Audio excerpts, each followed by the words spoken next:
सूरज अपनी सुर्खी खो रहा था और मदीना के बाजारों में हलचल कम होती जा रही थी। रेगिस्तान की गर्म हवा, जो दिन भर आग बरसाती थी, अब कुछ ठंडी होने लगी थी।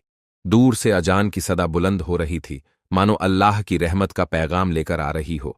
इसी खामोशी में एक नन्ही सी जान, 10 साल की बच्ची जैनब, एक संकरी गली से होकर गुजर रही थी। उसकी आंखों में मासूमियत थी, लेकिन चेहरे पर डर के साए थे। वह बार बार पीछे मुड़कर देखती, जैसे कोई उसका पीछा कर रहा हो। जैनब की चाल तेज हो गई। उसकी सांसें तेजी से चलने लगीं। उसके पैरों में घिसे पिटे चप्पल थे, जो हर कदम पर धूल से लथपथ हो रहे थे। अचानक एक तेज आवाज आई, अरे ओ लड़की, कहाँ जा रही हो? जैनब का दिल दहल गया। उसने झट से अपने छोटे छोटे हाथों से दुपट्टा ठीक किया और सिर झुका लिया। सामने एक मोटे ताजिर व्यापारी खड़ा था। उसकी आंखों में एक अजीब सा गुरूर था, चेहरे पर नफरत की लकीरें। ताजिर साहब, मैं बस घर जा रही हूं, जैनब ने कांपती आवाज में जवाब दिया। घर? ताजिर की आंखों में हैरानी थी। पर तुम्हारा घर तो 3 दिन पहले ही जलकर राख हो गया था। जैनब का दिल जैसे बैठ गया। उसकी आंखें भर आईं। 3 दिन पहले की बात थी। जैनब अपने वालिद, पिता शेख अब्दुल्लाह और वालिदा मां फातिमा के साथ अपने छोटे से मिट्टी के घर में रहती थी। उसका घर भले ही मामूली था, लेकिन वहां सुकून और मोहब्बत बसती थी। शेख अब्दुल्लाह एक गरीब दर्जी थे, जो दिन भर मेहनत करते और जो भी हलाल रोजी कमाते, उसी से घर का गुजारा चलता। लेकिन तकदीर को शायद कुछ और ही मंजूर था। उस रात जब पूरा इलाका गहरी नींद में था, तभी एक भयानक हादसा हुआ। जैनब अपने मां बाप के साथ सो रही थी कि अचानक घर में आग लग गई। अल्लाहू अकबर, बचाओ, आग लग गई! चीख पुकार मच गई। शेख अब्दुल्लाह ने फौरन जैनब को गोद में उठाया और फातिमा का हाथ पकड़कर दरवाजे की तरफ भागे। लेकिन आग बहुत तेजी से फैल चुकी थी। धुआं हर तरफ फैल रहा था। अल्लाह रहम करे, फातिमा, जल्दी निकलो! शेख अब्दुल्लाह चिल्लाए। फातिमा भी भाग रही थी, लेकिन तभी अम्मी! जैनब की चीख गूंज उठी। फातिमा का दुपट्टा जल रहा था। उसने घबराकर उसे खींचा, लेकिन तब तक बहुत देर हो चुकी थी। अल्लाहू अकबर, मेरी अम्मी! शेख अब्दुल्लाह ने जैनब को घर से बाहर धकेला और फातिमा को बचाने के लिए दौड़े, लेकिन आग ने सब कुछ घेर लिया। जैनब बाहर खड़ी रो रही थी, लेकिन किसी ने उसे रोक लिया। बेटी, तुम अंदर नहीं जा सकती। पड़ोसी बुजुर्ग उसे पकड़े हुए थे। अगले ही पल घर की छत ढह गई। शेख अब्दुल्लाह और फातिमा अंदर ही रह गए। सुबह तक आग बुझ चुकी थी, लेकिन जैनब का घर राख में तब्दील हो चुका था। उसके मां बाप की लाशें भी नहीं मिलीं। वह एकदम तन्हा रह गई थी। अब वह न कोई सहारा था, न कोई घर। पड़ोसियों ने थोड़ी मदद की, लेकिन कोई उसे अपने घर में रखने को तैयार नहीं था। वह अब अनाथ थी, एक बेसहारा बच्ची। अब वह सड़कों पर भीख मांगने लगी। कभी किसी दरवेश की निगाह उस पर रहम खाती, तो कभी कोई राहगीर उसे रोटी का टुकड़ा दे देता। लेकिन दुनिया इतनी रहमदिल नहीं थी। जैनब एक मासूम बच्ची थी, और इस बेरहम दुनिया में मासूमियत अक्सर खतरे में होती है। उस रात जब जैनब एक उजाड़ गली में बैठी थी, तभी 2 परछाइयां उसके करीब आईं। ओ छोटी बच्ची, इतनी रात को यहां क्या कर रही हो?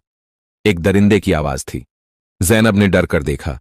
2 अजनबी आदमी उसे घूर रहे थे। उनकी आंखों में अजीब सी चमक थी।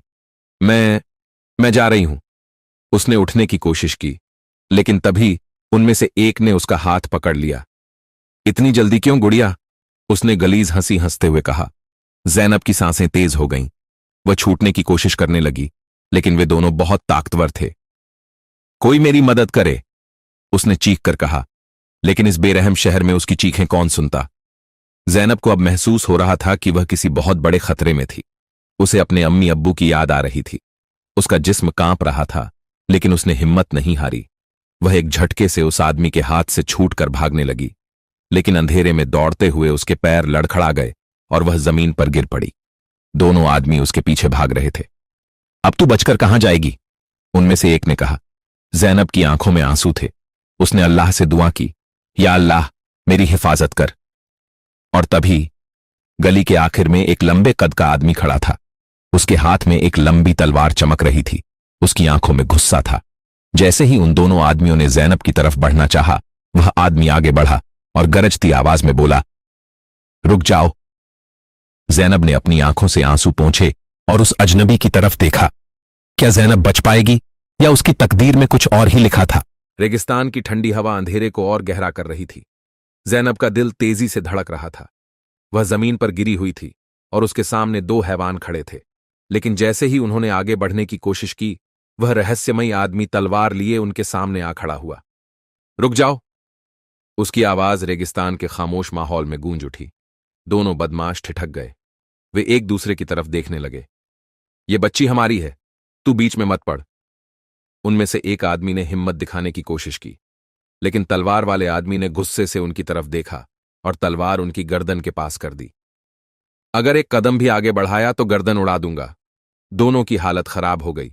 वे समझ गए कि यह आदमी कोई मामूली इंसान नहीं है। वे घबराकर पीछे हटे और अंधेरे में भाग खड़े हुए। जैनब कांपते हुए उठी और उस अजनबी को देखा। लंबा कद, चौड़ा सीना, आंखों में एक अजीब सा दर्द और चेहरे पर हल्की दाढ़ी।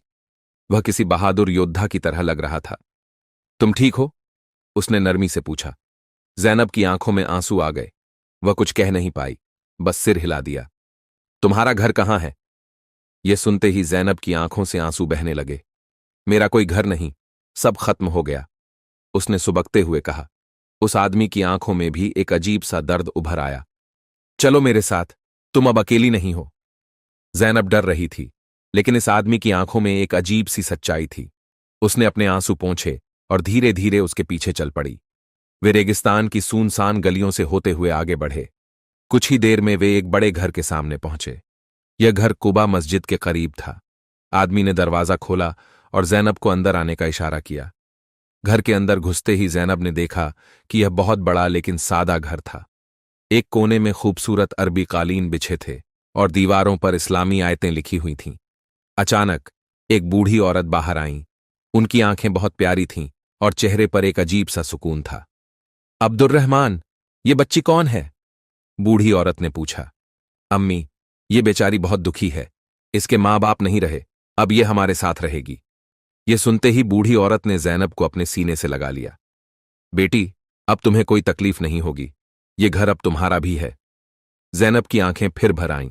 रात को खाने के बाद जब सब सोने चले गए, तब जैनब को इस आदमी के बारे में जानने की चाहत हुई। आप कौन हैं? जैनब ने हिम्मत करके पूछा। अब्दुर्रहमान थोड़ी देर खामोश रहे, फिर बोले, मैं भी एक अनाथ था जैनब। जब मैं छोटा था तो मेरे माँ बाप को किसी ने मार दिया था। जैनब सिहर उठी। फिर आपको सहारा कैसे मिला? अल्लाह ने मेरी मदद की और मुझे अच्छे लोग मिले। मैंने तलवारबाजी सीखी और गरीबों की मदद करना मेरा फर्ज बन गया। जैनब को अब्दुर्रहमान की बातें अजीब लगीं। उसे लगा कि इस आदमी के दिल में बहुत गहरा दर्द छुपा है। रात के किसी पहर जब सब सो रहे थे, जैनब को किसी के धीरे धीरे बोलने की आवाज सुनाई दी। हमें अब्दुर्रहमान को रोकना होगा, वरना बहुत खून बहेगा। जैनब चौंक गई। ये आवाज घर के बाहर से आ रही थी। अगर उसने हमें पहचान लिया तो वो हमें मार डालेगा। जैनब का दिल जोर जोर से धड़कने लगा। उसे समझ में नहीं आ रहा था कि ये कौन लोग थे और वे अब्दुर्रहमान के बारे में ऐसा क्यों कह रहे थे। रात की स्याही मदीना की गलियों को अपनी आगोश में ले चुकी थी। हर तरफ सन्नाटा था, लेकिन जैनब का दिल किसी अनहोनी की आहट से कांप रहा था। वह धीरे धीरे बिस्तर से उठी और दरवाजे के पास जाकर सुनी।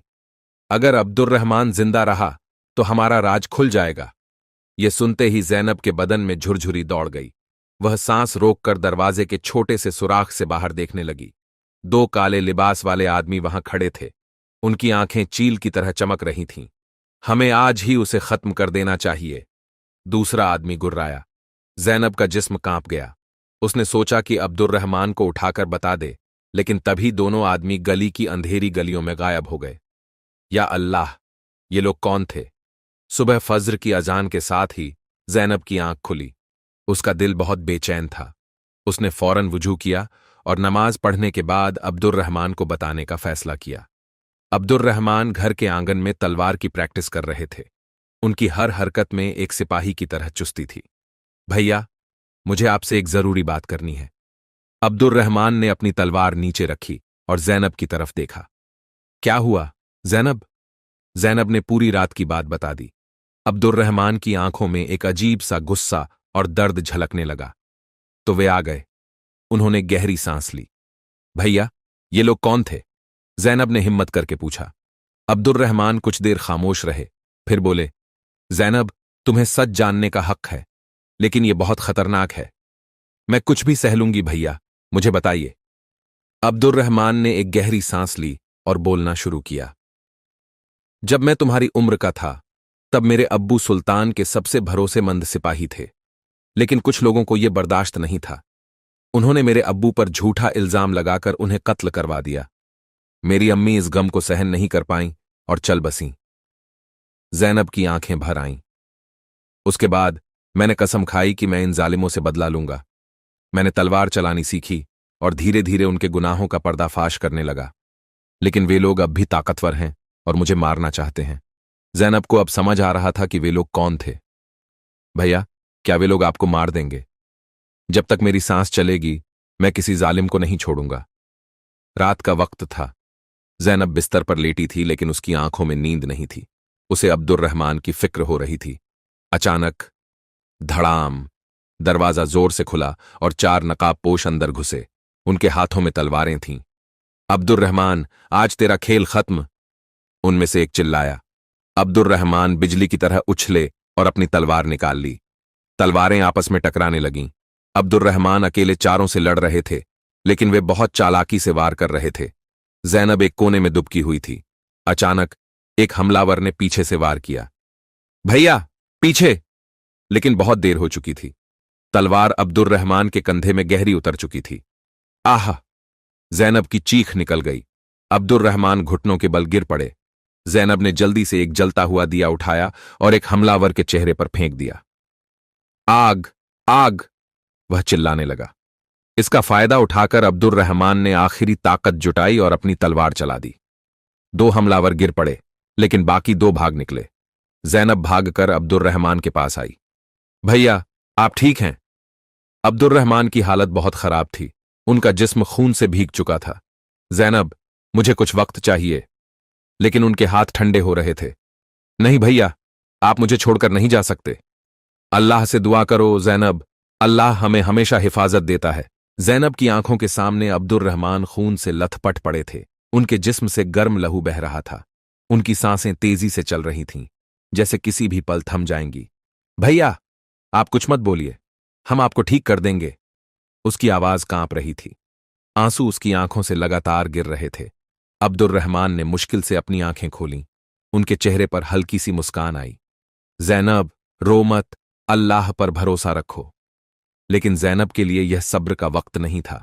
वह दौड़कर घर के अंदर गई और एक साफ कपड़ा निकालकर उनके जख्मों पर रखने लगी।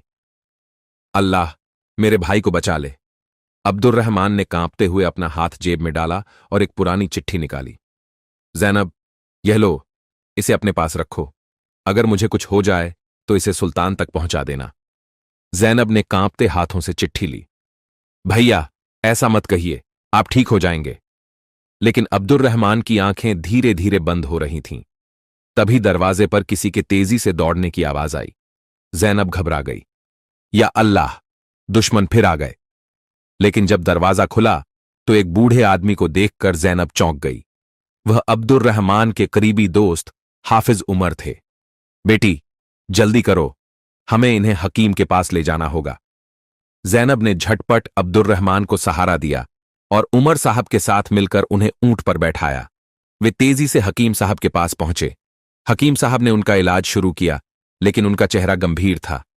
जख्म बहुत गहरे हैं। हमने कोशिश की, लेकिन शायद अब वक्त आ गया है।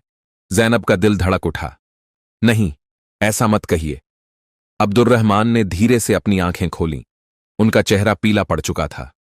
जैनब, मेरे बाद मजलूमों की मदद करना, किसी पर जुल्म मत होने देना। जैनब सुबकने लगी। और इस चिट्ठी को सुल्तान तक जरूर पहुंचाना। इतना कहकर उनकी आंखें धीरे धीरे बंद हो गईं। भैया! जैनब की चीख रेगिस्तान की खामोशी को चीर गई। अब्दुर्रहमान की शहादत के बाद जैनब ने अपने आंसू पोंछे और कसम खाई कि वह उनकी आखिरी ख्वाहिश पूरी करेगी। हाफिज उमर की मदद से वह दरबार पहुंची और सुल्तान को चिट्ठी सौंपी। सुल्तान ने जब चिट्ठी पढ़ी तो उनके चेहरे पर गुस्से और अफसोस की मिलीजुली भावनाएं उभर आईं। हमने एक नेक इंसान खो दिया, लेकिन अब इंसाफ होगा। सुल्तान ने फौरन हुक्म दिया कि उन जालिमों को पकड़कर सजा दी जाए। एक एक करके सभी दोषी गिरफ्तार हुए। जैनब ने जब ये सुना तो उसकी आंखों में आंसू थे। भैया, आपका खून बेकार नहीं गया। सुल्तान ने जैनब को अपने संरक्षण में ले लिया। उसे पढ़ाया लिखाया गया और वह बड़ी होकर मजलूमों की हिफाजत करने लगी। अब्दुर्रहमान की शहादत एक नई रोशनी बन गई। अल्लाह के हर फैसले में भलाई है। जैनब ने एक दिन कुबा मस्जिद में जाकर दुआ की, या अल्लाह, तूने मुझसे मेरा भाई ले लिया, लेकिन मुझे एक मकसद दिया। मुझे इतना सब्र दे कि मैं हमेशा इंसाफ के रास्ते पर चलूं। उसकी आंखों से आंसू गिरते रहे, लेकिन अब उनमें कमजोरी नहीं बल्कि हिम्मत थी। आज की वीडियो में बस इतना ही।